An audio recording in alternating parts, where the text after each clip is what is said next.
three of you are disruptors in very different arenas. Tell me your quick 30-second elevator pitch about your business. Karen, let's start with you. Great. So I am the founder and CEO of We the People, and we make really beautiful, inclusive body care. And so we've really taken the principles of skincare, the clean ingredients, the active ingredients, the efficacy, and it's all aimed from the neck down. Shadia. I'm the co-founder and CEO of Kinside, and we are a tech company. We connect working parents with daycares and preschools nationwide. We partner with thousands of employers to connect their employees with the childcare they need to have productive, fulfilling lives. Pinky. Love that. I'm like, ooh. I am a serial entrepreneur. So to be honest, when I was sitting here, I'm like, all right, which business I'm gonna say? But I am the founder and CEO of Slutty Vegan ATL.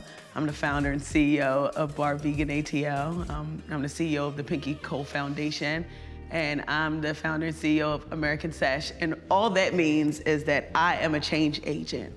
What I do very well is I help people to reimagine entrepreneurship, business, food, education, financial literacy, all of the above. That's what I do.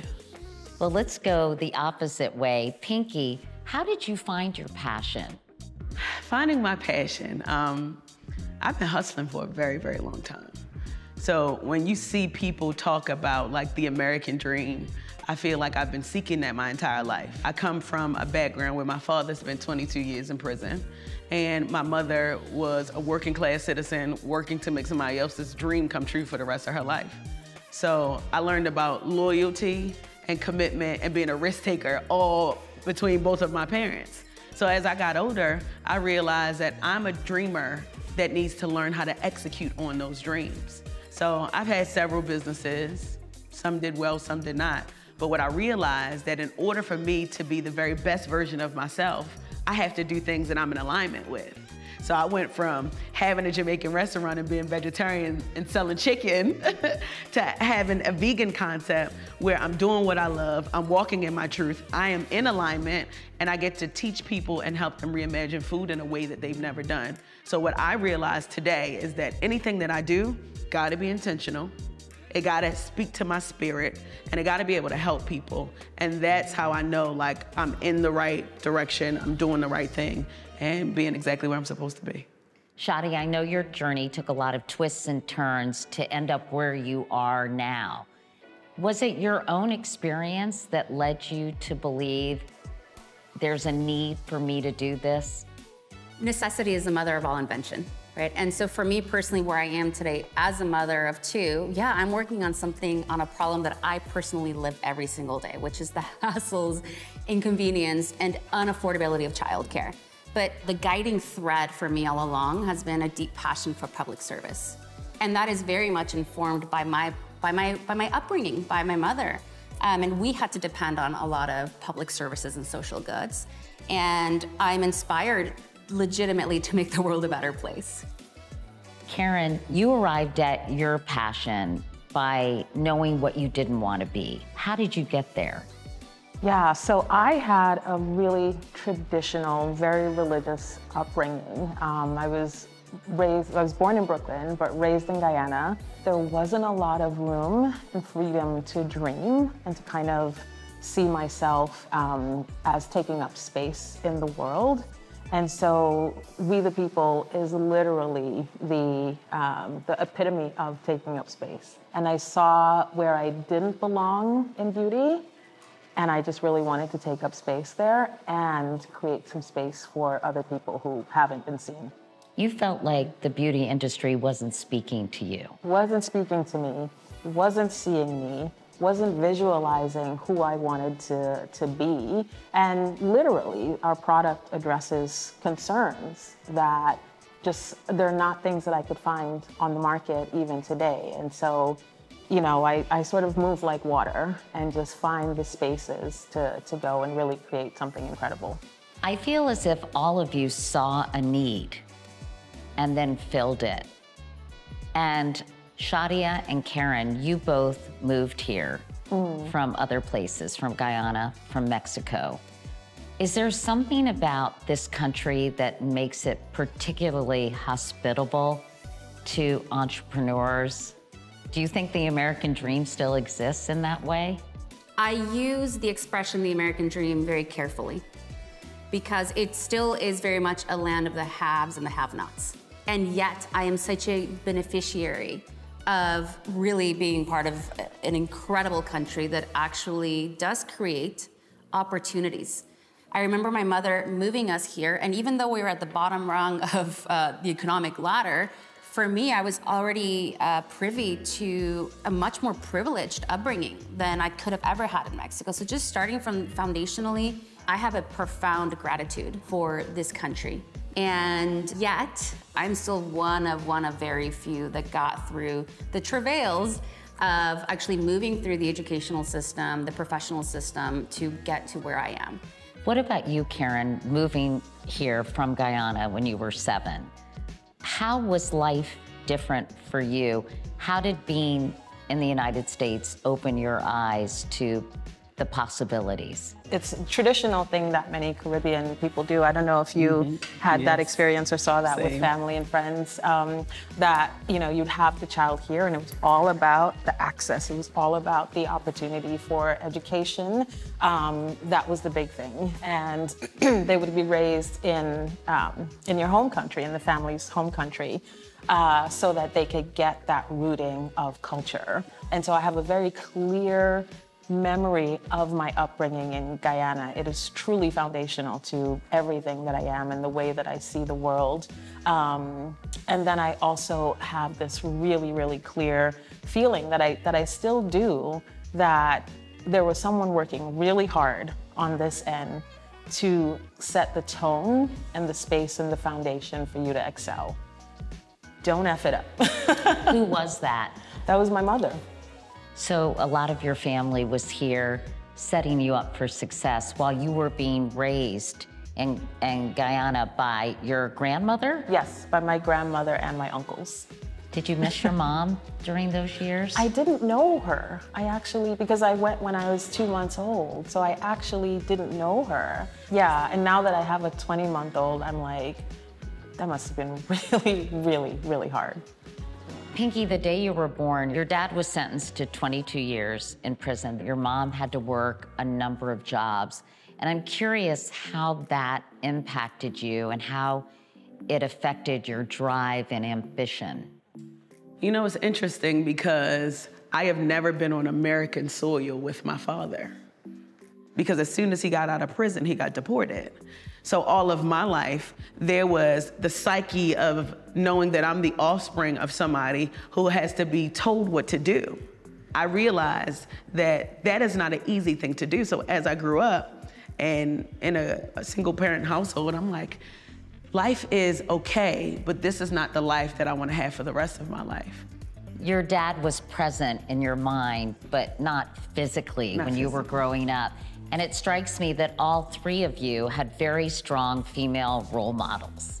How did that affect you in terms of watching your grandmother and knowing that your mom was setting life up for you in the States and traveling from Mexico with your mom and your brothers and seeing your mom working her tail off all those years? It showed me how to be strong. I don't know about you, but I am strong because of my mother. I've seen her go through the greatest depths to make sure that we had what we need. So I'm always confident in my pursuits because my mother is very militant. She's a Caribbean mom. You need to wash the dishes right now. Go pick up a book. That is my mother. Oh, go pick up a book. You know what I'm saying? So to see a strong example of a woman that dominated everything. Even though she worked for somebody else, she dominated. She was the person that everybody needed to get stuff done. And I became that woman in this funny full circle moment. My mother is actually our nanny. She lives with us now. So it's she tells me what to do. And I'm but that level of structure has helped me to structure the way that I think about life and how I view it. So I'm forever indebted to her. And every single interview that I've ever done since 2018, I really pay tribute to my mom because her strength is the reason why I am who I am. Shadi, I imagine that you think about your mom a lot because you're professional life is based on wanting to be a good mother and a good professional. So how did your mom impact your life choices and the way you've seen your career and your family unfold? My mother was 28 with 3 young kids when she chose to immigrate to this country.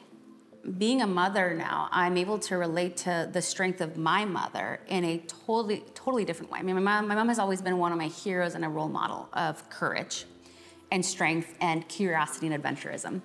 But the respect that I've gained now in hindsight is on a whole nother level, because parenthood, it is the ultimate leveling force. It is universally hard. Yes. Yeah. It's worse than running a business. It's harder than that. It is harder. Yes. I describe it as it's a violent identity transition.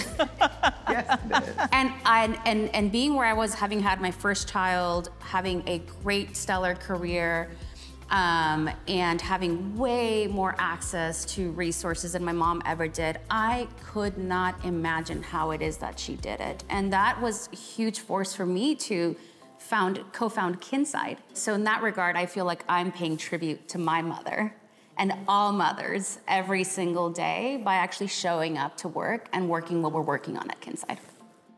What about you in terms of female role models, Karen?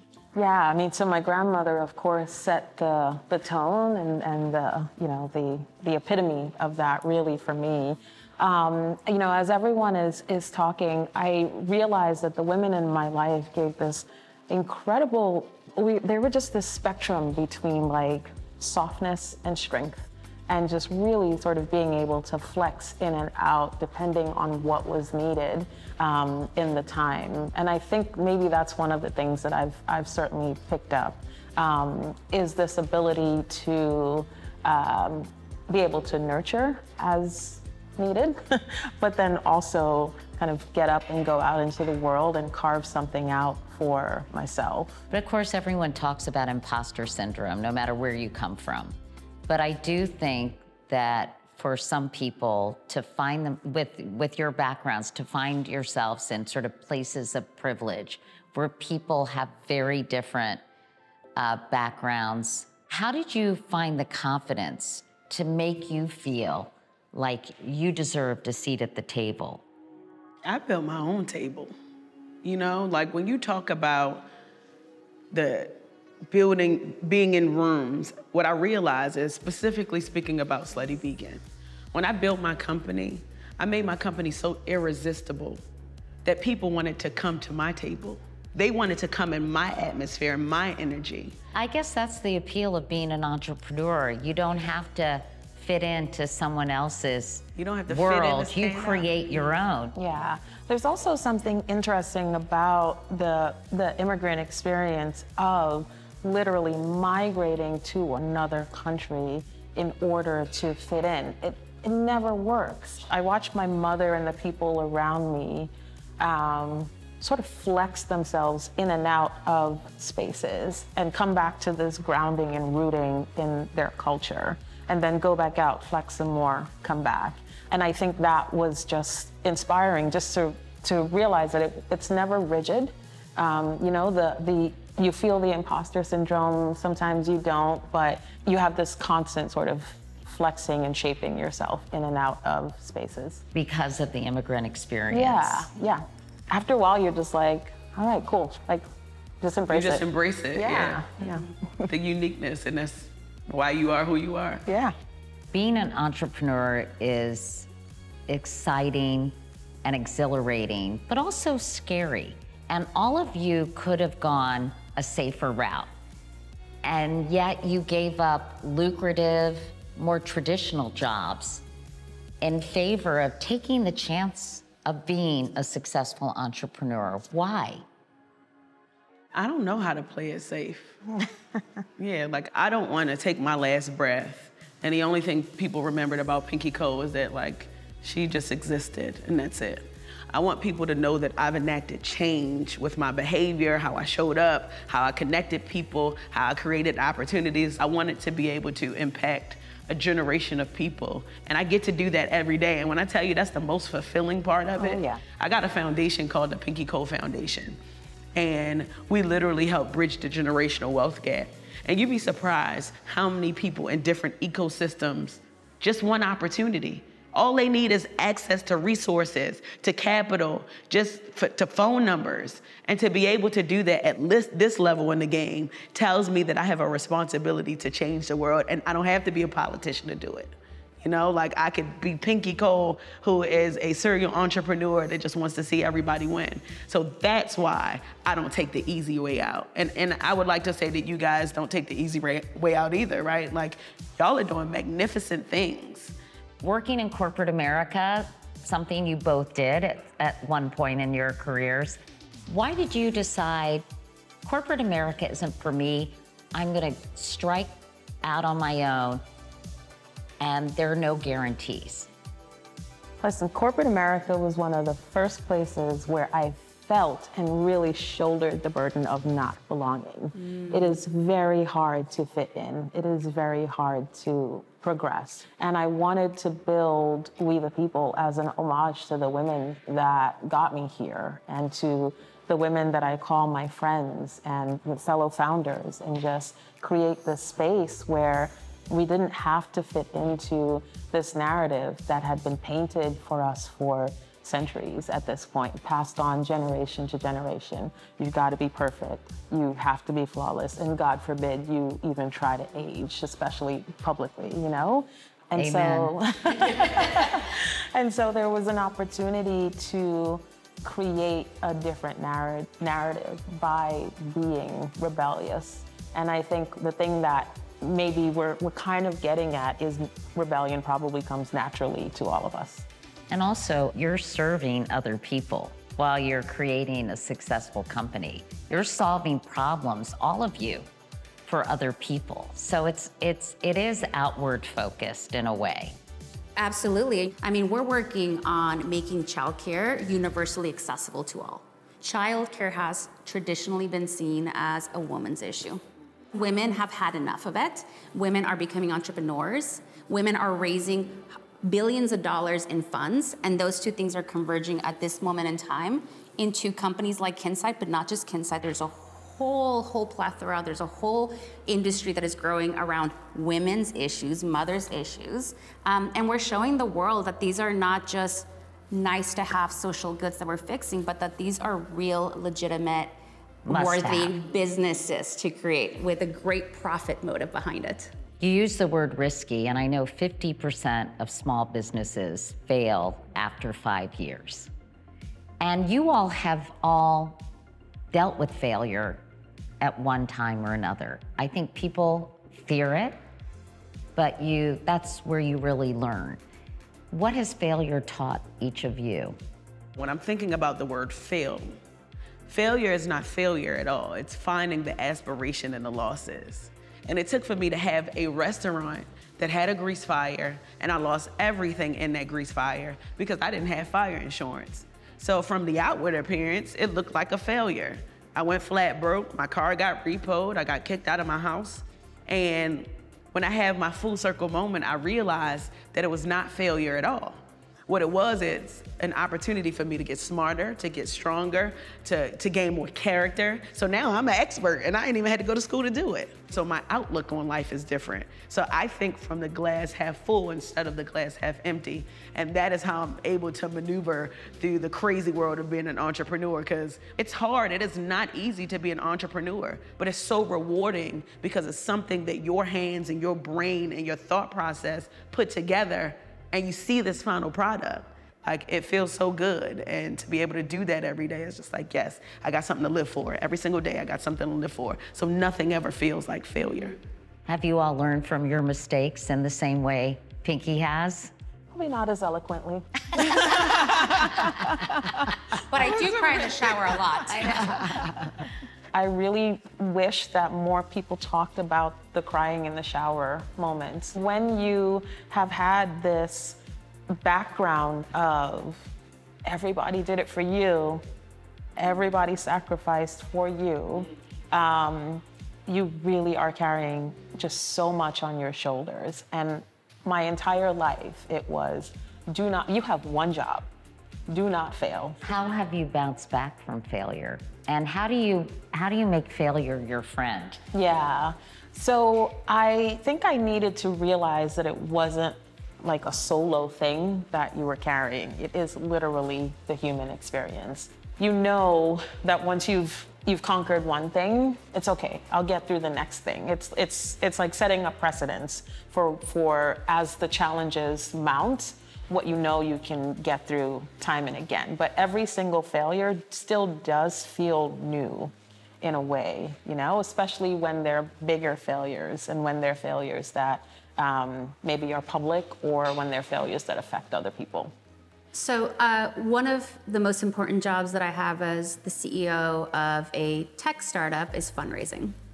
And fundraising is an exercise in rejection and handling rejection gracefully and moving right along. But I don't take that personally. That's just par for the game. So I think maybe that's another reframe, right? It's what is failure and success? It also feels so binary. In this regard, is this rejection, are the first 51 no's a rejection of me? No. Mm-hmm. And so I think, again, this concept of failure, if we reframe it as opportunities to get what you want, get what you need, and learn along the way, you actually get faster. Right? Reassess. Or not take it personally, it sounds like. Not taking it personally is step number one. I will say, combined with that, though, that we're not robots. So one of the most empowering things I've done for myself in the last 3 years is have a therapist so that I can learn to tap into those emotions. So like, I feel mad. You feel a sting when you're rejected, especially with someone you thought that, like, well, they should invest for whatever reason you think. You feel the sting, and it's okay to feel that feeling. And the sooner that you can actually incorporate those sentiments and literally incorporate them, make them part of the okay universe. It's okay that I feel that way. What's next on the agenda?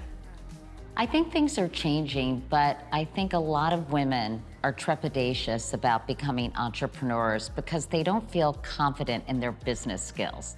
They don't understand finance. They don't understand venture capital. They're intimidated by all of this. You all have learned on the job.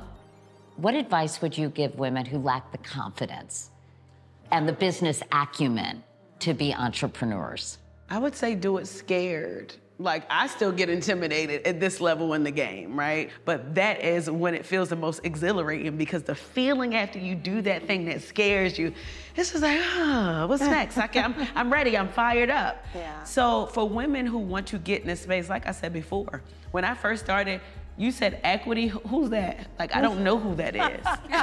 Okay, I'm like, safe note, what? Like, I don't understand. What's safe about it? What is safe about it? Like, and there's still stuff that I don't understand, but right? How did you learn it? I learned it from like being in the trenches. Yeah. Mm-hmm. From like really it happening to you in real time. Like, explain it to me in a way that a 5-year-old can understand. Because what I learned about this game that we're in, there's a lot of big words, it's a lot of very abstract language. And if you really don't lock in, you won't understand what's happening. It's almost like politics. You tell me like the professional way, I'm like, okay, all right, well, meet me where I'm at. Tell me what this really means. I was gonna say, you have to ask questions, right? You have to say, break it down for me, explain this to me. Yeah. Well, Katie, men also aren't born with the answers. That was one of the biggest aha moments for me. I don't know if there was an aha moment, it was a realization. There's this fallacy that just to even ask the question, as women, if we don't have the business acumen or the confidence, then how will we do it? The same thing for a male counterpart. Well, as a male, you never run a business before, so how are you gonna do it? And so just understanding that every problem is breakdownable, every problem is solvable is actually true for any human who endeavors something that they've never done before. Yeah. I would imagine having mentors is really important too. Someone you can go to and you can say, what? I don't really understand that. Can you help me out here? Well, you know, I would be remiss to not mention that I have co-founders. Okay, so also I'm like, we don't do it alone either. There's teams of people that you build to build with you. And then there are teams of folks you put around the table that are outside of the business, but still on your team, like investors, mentors, the lawyer you pay. None of this happens alone, so it's not that lonely. Having said that, do you find people who compensate for your shortcomings, or how do you kind of find that right balance? Yeah. I know for me, I like to be around people that are smarter than me. Oh, definitely. Yeah. Like I want to learn from you, especially in like, I've never in my life had a multi-million-dollar business. So half of the time I don't know what I'm doing, right? But when I have people around me that have the chops, have the expertise, I can learn from them in real time. Just like we talked about asking the questions, I can ask those questions. But I want to be around people that are more sophisticated in business than me, because while I'm raw and like, you know, abstract and I have this big colorful personality, I have somebody that's nice and put together that I can learn from and I can apply it to the business every day. I always make a joke with my team, like, I don't want to deal with all like the boring stuff, the business stuff. I want to inspire people and like make them happy to come to work. I want them to love growing this empire with me. But in order for me to do that, the part that I love the most, I need people that are smarter than me, that understand true business and operations and financials and P&Ls and stuff that's just like, we got to do this again, even though I know it's necessary so that I can do the things to be able to grow the business from the other side. And also, I think knowing that you need that is a skill in and of itself that is very necessary to be an entrepreneur. So my investors actually had to sit me down one day. I thought that I needed to own every single element of the business and do it all. And the fact is, I didn't go to business school. I'm brand, product, storytelling, like all of the life and the ethos of everything behind the business. I see clearly what the next, 10 years looks like. I know what I want to change. You need the right people around you to do that. What does it mean to each of you to be a disruptor? Pinky. Ooh, disruption. It's like my favorite word in the vocabulary. But to be a disruptor is to be unstoppable. No matter how many times you are faced with opposition, to keep going even when it hurts, even when you feel like crying, even when you get all the no's, to really overlook all of the noise and be relentless in all of your pursuits, to be able to shock and teach and educate at the same time, to be able to change the course of how we view the world and really make a difference in how we look at the American dream. That's disruption to me. Yeah. Disruption for me really means seeing the people and the spaces and the things that other people aren't paying attention to. And then very simply just ruthlessly going after that and carving out something for those people, And I think we kind of get the moniker of disruption because of that brazenness, that boldness, that fire that drives us every day. And so the very first thing is we see an opportunity and it's either something that needs to be broken down or something that needs to be built. And that is truly disruption. It's identifying a need and filling it, isn't it? Something that hasn't been done before but needs to be done. Does that resonate with you at all, Shadia? Because I feel like what you're doing is creating something new that should have been created a while ago, right? Right. There's a very particular type of entrepreneurialism that is being born right now, and that is solving essential needs of families, which is my space, which sounds like not sexy. And yet we have found the angle that makes it a really sexy venture endeavor. So in that regard, I see myself as a disruptor. And what you're doing is going to allow a lot of other people to be disruptors because you're unleashing their potential by making it doable to raise a family and have a career. Absolutely. Let's go.